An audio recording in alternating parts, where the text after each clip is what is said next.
ଜଗନ୍ନାଥ ବନ୍ଧୁଗଣ, ଆମେ ହାଟକୁ ପରିବା ପାଇଁ ଯାଇଛେ, ସେଥିରେ ଆଳୁ ଆଣିନେ, ଯେମିତି ଲାଗେ ଗୋଟା କ'ଣ ଗୋଟେ ଛାଡ଼ିକି ଆସିଯାଇଛେ।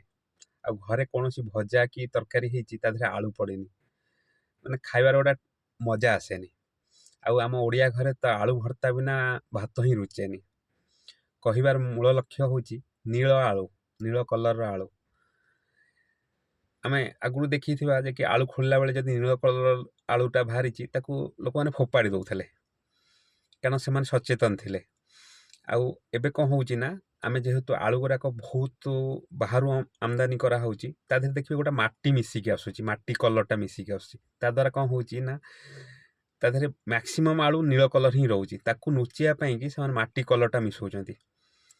ଆଉ ନୀଳ କଲର ଆଳୁ ଖାଇଲେ କ'ଣ ହେବ ନା, ନୀଳ କଲର ଆଳୁରେ କ୍ଲୋରିଫିଲ୍, ଗୋଟା ସୋଲାଲାଇନ୍ ଆଉ ଚିନାନାଇନ୍, ଏ 3 ପ୍ରକାର ବିଷ ଥାଏ। ଗୋଟେ ପ୍ରକାର ବିଷ ଥାଏ, ନର୍ମାଲ ଆଳୁରେ ଥାଏ, କିନ୍ତୁ ଗୋଟେ 100 ଗ୍ରାମ ଆଳୁରେ ମାତ୍ର 2ରୁ 10% ଥାଏ। କିନ୍ତୁ ନୀଳ ଆଳୁରେ କ'ଣ ହୁଏ ନା, ଏହା 5 ଟାଇମ୍ ବଢ଼ି ଯାଇଥାଏ। ଆଉ ଏହା ମଧ୍ୟ କ'ଣ କହିଲେ, ଯଦି ତରକାରୀ ହେଉଛି କି ଭଜା ହେଉଛି, ଗରମରେ ଅଲଗା ଜିନିଷ ସବୁ ନଷ୍ଟ ହେଇଯିବ, କିନ୍ତୁ ଇଏ କୌଣସି ପ୍ରକାର ନଷ୍ଟ ହୁଏନି। ଆ ଦ୍ୱାରା କ'ଣ ହୁଏ ନା, ଆମର ମୁଣ୍ଡ ବିନ୍ଧା, ପେଟ କାମୁଡ଼ିବା ଆଉ ବାନ୍ତି ହେବା, ଏମିତିକି ଯଦି ଆମେ ଏଇ ଆଳୁକୁ ଅଧିକ ଖାଇ ଦେଉଛେ ତେବେ ମୃତ୍ୟୁର ବି କାରଣ ହେଇପାରେ।